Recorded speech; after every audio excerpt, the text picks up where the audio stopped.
Dale tu pentose a tu hermana como regalo de bodas, dijo mi padre al micrófono. Su voz resonó en el salón, firme y orgullosa, mientras 200 invitados se quedaron congelados a mitad de un brindis. La sonrisa de mi madre, Carol, ni siquiera tembló.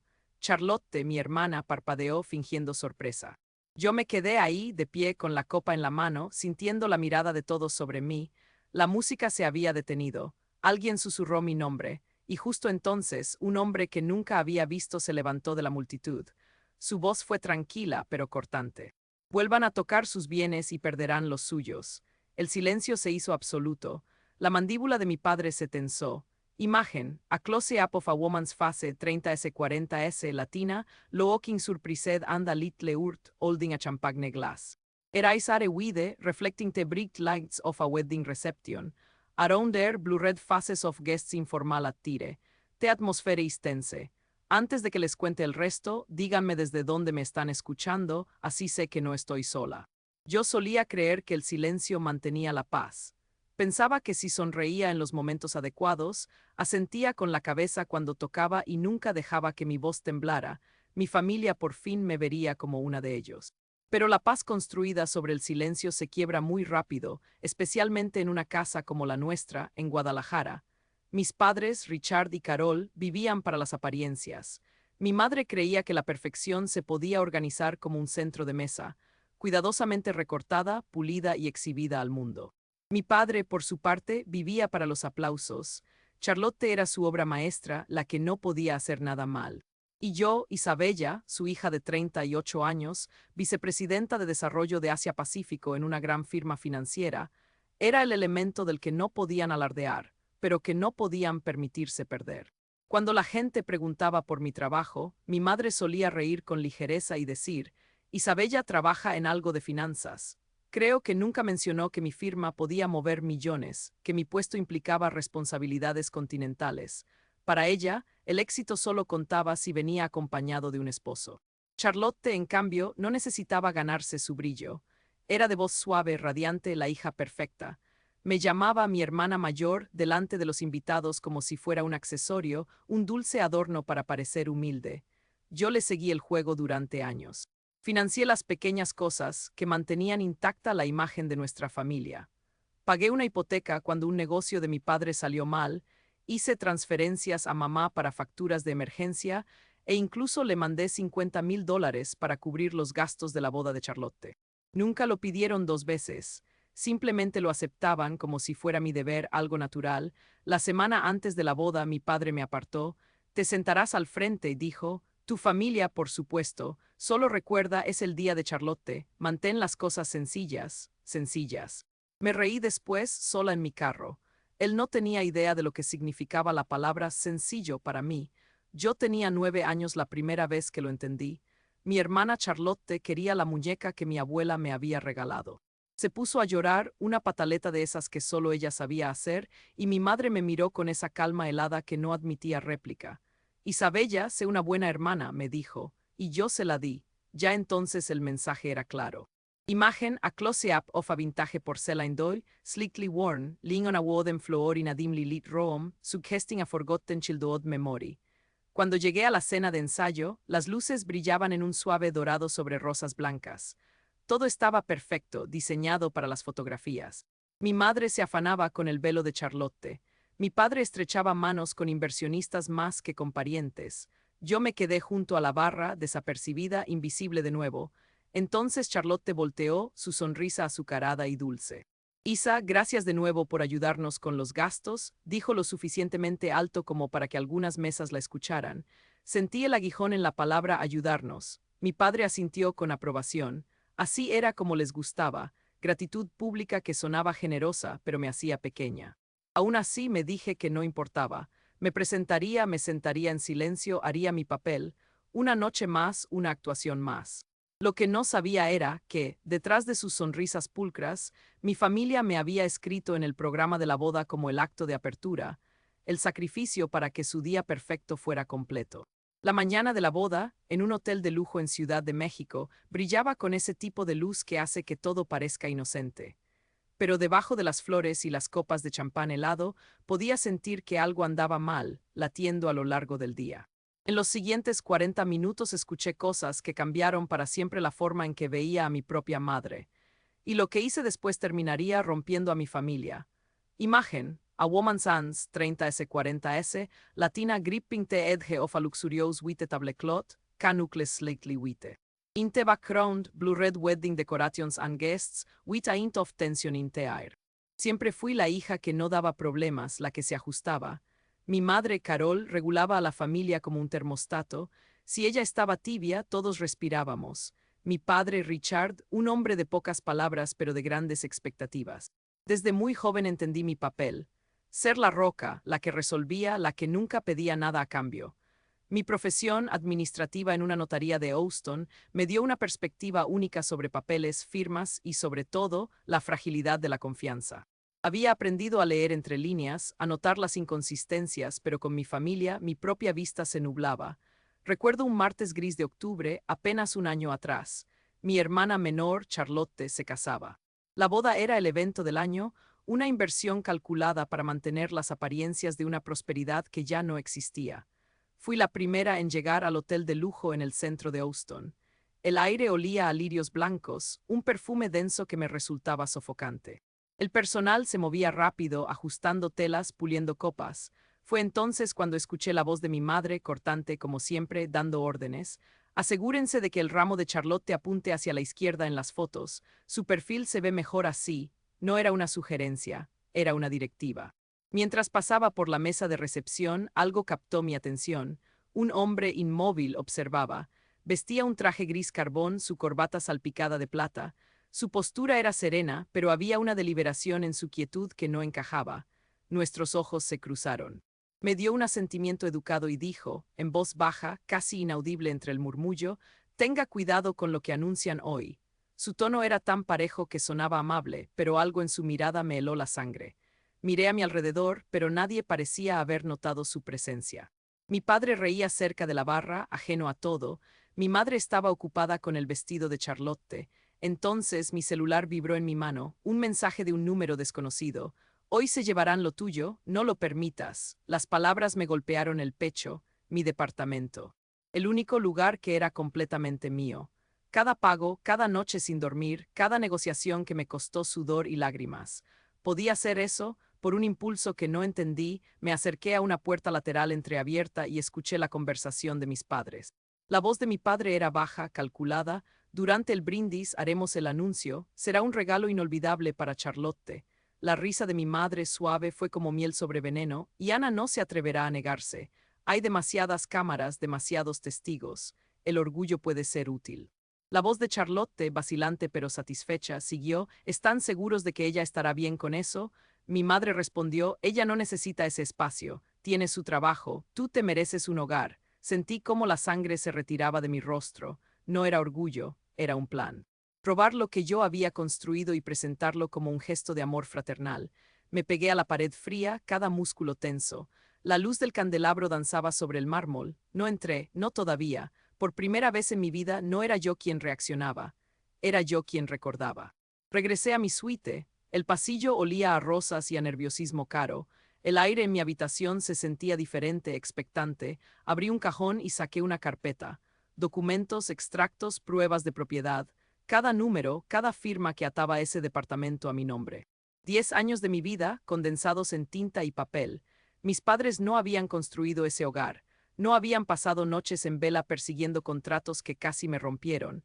Solo sabían gastar lo que nunca ganaron. Con manos firmes, reenvié todos los documentos a mi abogada, la licenciada Ramírez. Un mensaje corto: «Prepárate, 8 de la noche. Salón Ballroom A». No hubo explicaciones, no hubo emociones. Luego me puse un vestido azul marino, limpio, estructurado. Ya no me iba a desvanecer en el fondo, y esa es la parte que todavía no me perdono. No las señales que ignoré, no la confianza que deposité en ellos.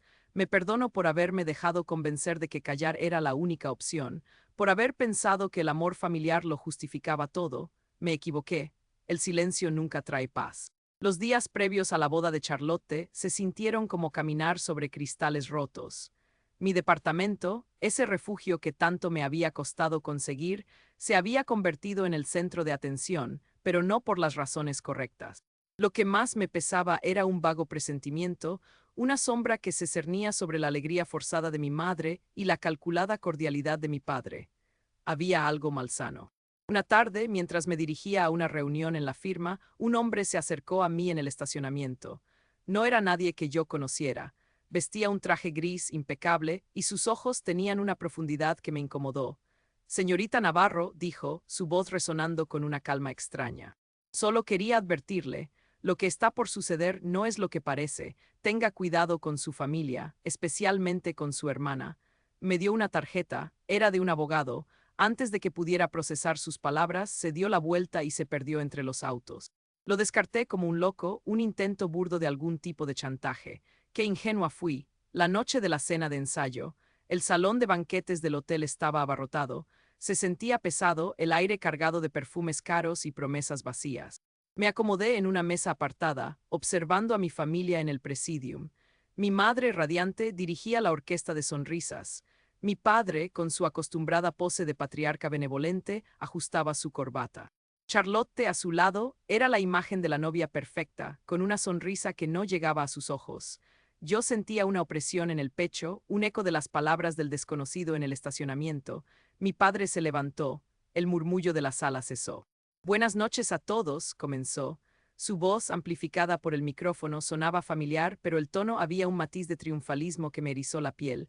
Hoy celebramos el amor y también la generosidad. Hizo una pausa, miró a Charlotte, luego a mi madre. Mi hija mayor, Isabella, siempre ha sido una mujer muy capaz, y hoy, ante todos ustedes, ha tomado una decisión que nos honra a todos. Sentí cómo el corazón me latía en la gargantilla, un tambor desbocado contra mi esternón. Mis manos empezaron a sudar. Mi padre continuó, su voz bajando un poco más íntima. Como regalo de bodas para nuestra querida Charlotte y su futuro esposo, Isabella ha decidido cederles su penthouse en el centro. Un jadeo colectivo recorrió el salón, luego aplausos. El sonido pareció llegarme de muy lejos, distorsionado. Vi flashazos de cámaras, escuché exclamaciones de admiración. Mi padre sonreía, mi madre me lanzaba una mirada de aprobación que me revolvió el estómago. Charlotte, con una mano en la boca, fingió sorpresa. Miré a mi alrededor. Nadie notó mi parálisis, mi absoluto y gélido terror. Me sentí como un insecto atrapado en una telaraña, expuesta y sin escape. Me levanté lentamente, mis piernas apenas obedeciendo. La sonrisa que proyecté era una máscara fina, a punto de quebrarse. No había amor en esa decisión, solo cálculo, solo una traición orquestada con la frialdad de un cirujano. Y ahí, en medio de las felicitaciones y los brindis, comprendí. El abogado, la advertencia, todo cobraba un sentido aterrador. Ellos me habían tendido una trampa. En ese instante, la mano de mi abuelo, don Ricardo, se cerró con fuerza sobre mi muñeca. Él estaba sentado a mi lado, supuestamente perdido en las brumas de su demencia senil, esa que mi madre usaba como excusa para administrar sus bienes. Pero su agarre era firme, lúcido.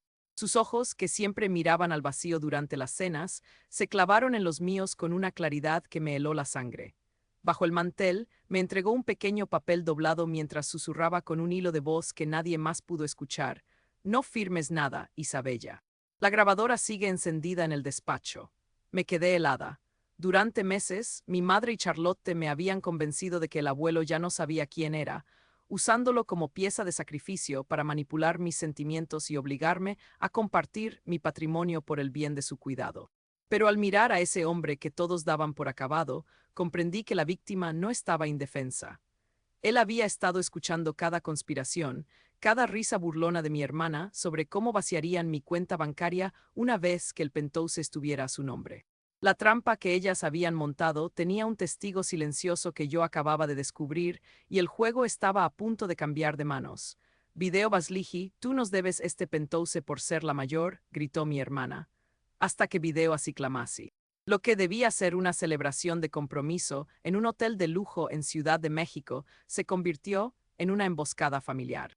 Mi propia madre y mi hermana Charlotte anunciaron frente a todos los invitados que yo donaría mi propiedad como regalo de bodas, dándome un ultimátum público para obligarme a ceder.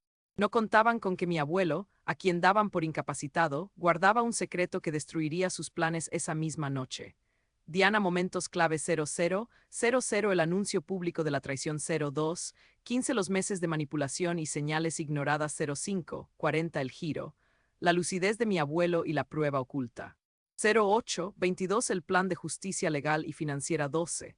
10 El enfrentamiento final frente a la notaria almohadilla Historias reales, almohadilla venganza, almohadilla traición familiar, almohadilla herencia, almohadilla historias de la vida, thumbnail prompts.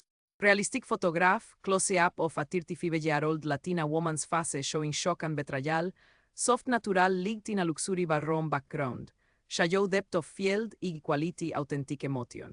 Realistic photograph of an elderly man with sharp, intelligent eyes whispering to a younger woman at a formal dinner table, candidly style photography, emotional tension, natural colors. Realistic photograph of a woman in an elegant dress standing up at a gala dinner, holding a smile hidden paper, blue-red background of people applauding, dramatic but realistic lighting. Sentía el calor de cada mirada sobre mí, esperando que sonriera, que bajara la cabeza y aceptara el papel de hija sacrificada. Querían que siguiera el juego. En lugar de eso, tomé un sorbo lento de mi copa de vino. El cristal apenas temblaba entre mis dedos, un pequeño detalle que nadie más notó. La sonrisa de mi padre empezó a desvanecerse al ver que yo no reaccionaba. Se acercó al micrófono y su voz, amplificada por las bocinas del salón, sonó con un falso tono de ánimo. Vamos, querida, no seas tímida, insistió, tratando de forzarme a subir al escenario. La música de fondo se había detenido por completo, pero mi corazón seguía latiendo con una fuerza que sentía en la garganta. Fue entonces cuando escuché el sonido, el arrastre seco de una silla contra el mármol del piso. Al fondo del salón de eventos del hotel en Polanco, un hombre se puso de pie. Era el mismo que había visto esa mañana, el de la corbata con destellos plateados. Su voz era tranquila, baja, pero tenía una autoridad que se filtró por cada rincón de aquel salón brillante. Si vuelve a tocar los activos de su hija, perderá los suyos, dijo con una frialdad absoluta. El salón entero se congeló. El silencio cayó con un peso casi físico, asfixiante. Vi cómo el rostro de mi padre se vaciaba de color, pasando de un rojo eufórico a un gris cenizo. Mi madre parpadeó varias veces, confundida, debatiéndose entre la indignación y el miedo puro. Charlotte, mi hermana, apretó su ramo de flores contra el pecho, mirando al extraño con la boca entreabierta. El hombre empezó a caminar hacia el frente. Cada uno de sus pasos sobre el mármol resonaba como el golpe de un mazo en un tribunal. William Carter se presentó mientras sacaba una tarjeta elegante del bolsillo de su saco. Director general de Carter Financial. Los murmullos estallaron al instante. Escuché jadeos y susurros rápidos. La gente se acomodaba en sus asientos, estirando el cuello para no perderse nada. Mi padre retrocedió medio paso, y por fin vi el destello del reconocimiento en sus ojos. Él sabía perfectamente quién era ese hombre. Creo que conoce bien mi empresa, continuó William con una calma exasperante. Hemos trabajado estrechamente con su hija durante los últimos 3 años. El departamento que usted pretende adjudicarse en este pequeño anuncio público es parte de su paquete de compensación legal. Está protegido por cláusulas de anticoerción bajo su contrato ejecutivo. Podía escuchar la respiración agitada de mi madre desde el otro lado de la mesa. Ella buscó desesperadamente el brazo de mi padre, susurrándole algo con urgencia, con los ojos inyectados en pánico. Pero la voz de William no vaciló ni un segundo. Lo que ha ocurrido aquí esta noche, sentenció, ha sido un intento público de embargo de bienes mediante coacción, y se está transmitiendo en vivo para más de 10.000 espectadores en este preciso momento. Todas las cabezas giraron hacia una mesa cercana. Ahí, un primo por parte del novio tenía su celular apoyado contra un florero. La pequeña luz roja de grabación brillaba como una acusación silenciosa en medio de la opulencia. Mi padre intentó recuperar el control con una risa forzada, un sonido quebradizo que no engañó a nadie. Esto es solo un malentendido, tartamudeó, una broma familiar que quizás se tomó demasiado en serio. La expresión de William se endureció, sus ojos se volvieron de piedra. Una broma que incluye humillación pública y declaraciones falsas de transferencia de propiedad, replicó. Luego se dirigió a los invitados. Damas y caballeros, así es como se ve la explotación cuando se disfraza de amor familiar. El salón estalló en murmullos de indignación. Algunos invitados se levantaron de sus asientos incómodos. Otros me miraban con ojos nuevos, una mezcla de curiosidad y una vergüenza tardía. El señor Patterson, el socio principal de mi padre, se puso de pie con el rostro pálido de rabia. Richard, dijo con voz cortante, invertí en tu constructora porque creía en tu ética. Después de esto, Industrias Patterson suspende toda colaboración de manera inmediata. No fue el único. La señora Williams de logística alzó la voz desde su mesa. Nosotros tampoco trabajamos con abusadores. Finalmente, David Kame, el aliado más antiguo de mi padre, añadió con una firmeza decepcionada, nosotros tampoco. Mi padre se aferró al pedestal del micrófono como si fuera lo único que lo mantenía en pie. Charlotte empezó a llorar, unos sollozos suaves y calculados que, como siempre, no llegaban a sus ojos. Papá, haz que se detenga, susurró, pero ya era demasiado tarde. El castillo de naipes se había derrumbado frente a la sociedad de la ciudad. Me puse de pie lentamente, sintiendo que el ruido a mi alrededor se disolvía en un zumbido lejano. ¿Querías un espectáculo?, le dije con la voz más firme que he tenido en mi vida. Pues ya lo tienes. Mi madre se giró hacia mí con su máscara de perfección totalmente rota. Isabella, por favor, siseó entre dientes, nos estás humillando. Di un paso hacia ella, sintiendo el golpe seco de mis tacones contra el suelo. No, mamá, eso lo hicieron ustedes solos. William se acercó y le extendió el micrófono a ella. Quizás la señora quiera explicar su comportamiento para que quede constancia en el registro, sugirió con una cortesía letal. En ese momento supe que el silencio, por fin, se había terminado para siempre. Mi madre se giró hacia mí, su rostro una máscara de indignación contenida. Isabella, por favor, siseó con un tono agudo que apenas contenía el pánico. Nos estás humillando delante de todos. Me limité a mirarla, mi corazón latía con una fuerza que resonaba en mis oídos. No había rabia, solo una fría resolución. El brindis había terminado y con él cualquier pretensión de una reunión familiar normal. Di un paso hacia ella, el sonido de mis tacones resonando en el repentino silencio del salón de baile. No, mamá, dije, mi voz firme y clara. Ustedes se humillaron solos. Yo solo puse la verdad sobre la mesa. El murmullo de la multitud creció, un coro de asombro y expectación. Teléfonos se alzaron, grabando cada segundo de la desintegración de mi familia.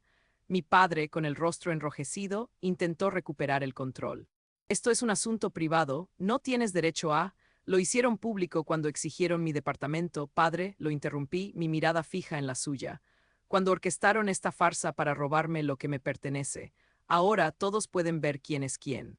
El silencio que siguió a mis palabras fue más denso que cualquier grito.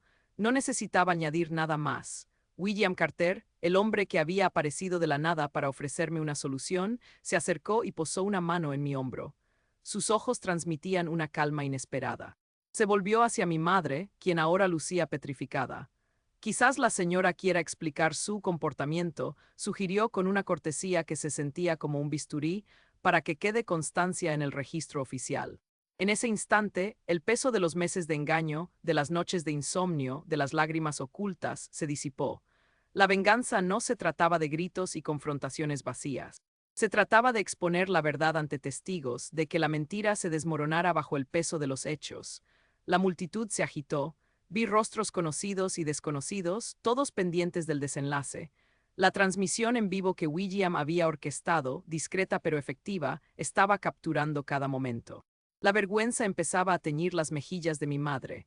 Mi padre, por su parte, parecía haber encogido, su arrogancia desinflada como un globo pinchado. La familia Patterson siempre ha valorado la integridad, dijo William, su voz resonando en el salón. Y he sido informado de circunstancias que ponen en duda precisamente eso en esta reunión. He aquí, por ejemplo, sacó una carpeta con el logo de Carter Financial, un poder notarial que parece haber sido obtenido bajo supuestas presiones, y una serie de transferencias bancarias que no se corresponden con el uso habitual de los fondos de la señora. Las cifras y fechas que leyó en voz alta eran precisas, devastadoras. Cada palabra era un golpe más contra la reputación de mi familia. Mi hermana Charlotte, que hasta ese momento se había mantenido al margen, tratando de salvar las apariencias, comenzó a temblar visiblemente. Su prometido, un hombre de negocios con una reputación impecable, la miraba con una mezcla de incredulidad y disgusto. Su futuro, tan cuidadosamente planeado, se estaba desmoronando ante sus ojos. Yo no sé de qué está hablando, balbució mi madre, su voz quebrándose. No me mienta, señora, respondió William con firmeza. Porque esto, extendió un documento, es una copia de la grabación de seguridad de su propia casa, fechada el día que se firmó el poder. Usted le dice a la persona que está grabando, asegúrate de que quede bien claro que no se acordará de nada para Navidad, para que esto sea más fácil. El murmullo se convirtió en un clamor. La grabación, aunque solo de audio, era irrefutable. Mi madre intentó intervenir, pero las palabras ya habían sido pronunciadas. Mi padre, por fin, dejó caer la cabeza entre las manos. Su silencio era un grito de derrota. Charlotte se echó a llorar, un sonido agudo y desesperado que rompió la tensión. William me miró. Creo que eso es todo lo que necesitamos aquí, dijo suavemente. Me ofreció su brazo. Salud, Isabella, por la verdad. Mientras salíamos del salón de baile, el sonido de un cristal rompiéndose resonó a nuestras espaldas. El aire de la noche, fresco y limpio, me golpeó como una promesa. Miré hacia el horizonte de la ciudad, las luces de mi departamento brillando a lo lejos. Por primera vez en mucho tiempo, sentí que esas paredes no eran una prisión, sino un refugio. ¿Está bien?, preguntó William, su voz tranquila. Exhalé sintiendo una paz que no creía posible. Ahora sí, respondí. Lo manejó mejor de lo que muchos lo harían, asintió. Miré hacia atrás, hacia las puertas del salón que ahora parecían una puerta a un pasado que ya no me pertenecía. No, dije, mi voz apenas un susurro. Solo dejé de disculparme. Nos quedamos allí, dos extraños unidos por la justicia y la verdad. William me ofreció su tarjeta de nuevo. Cuando esté lista, dijo, no pregunté de qué se trataba. Sabía que esto no era el final de mi historia. Era el principio de la suya. Y detrás de nosotros, el salón que una vez celebró mi silencio había caído en un silencio irrevocable. Al día siguiente, el clip se había vuelto viral. Unos pocos minutos de video, la exigencia de mi padre, la bofetada de mi madre, la voz de William cortando la tensión y el caos resultante circulaban por todas las plataformas antes del amanecer. Los titulares hablaban del escándalo de la boda que hizo añicos a una familia. Mi bandeja de entrada se inundó de mensajes de desconocidos, agradeciéndome por defenderme, de mujeres que habían sido silenciadas durante años. El precio para mis padres fue rápido y brutal. Los contratos de Patterson Williams y Kim fueron retirados, el valor de las acciones de la compañía se desplomó. El video de disculpa de mi padre fue tachado de intento de control de daños. Los comentarios en línea ridiculizaron las afirmaciones de mi madre de haber sido manipulada. El matrimonio de Charlotte se desmoronó antes de comenzar, la familia de su prometido se retiró no queriendo asociarse con el desastre. Yo me mantuve en silencio, no necesitaba defenderme, la verdad ya lo había hecho. Cuando William me llamó para ofrecerme un puesto en la Junta de Carter Financial, acepté, no por venganza, sino por dirección, porque por primera vez ya no estaba sobreviviendo a mi familia, me estaba reconstruyendo. Semanas después, me encontraba junto a los ventanales de mi departamento. Las luces de la ciudad parpadeaban como un aplauso silencioso. Los mismos muros de cristal que intentaron quitarme ahora reflejaban todo lo que había ganado: libertad, claridad, paz. En una repisa, junto a una foto de mi abuela, descansaba una nota escrita a mano: no dejes que te roben tu luz. Sonreí, no lo habían hecho, y nunca lo harían. ¿Alguna vez tuviste que alejarte de tu propia familia? Cuéntamelo abajo y suscríbete para no perderte la próxima historia.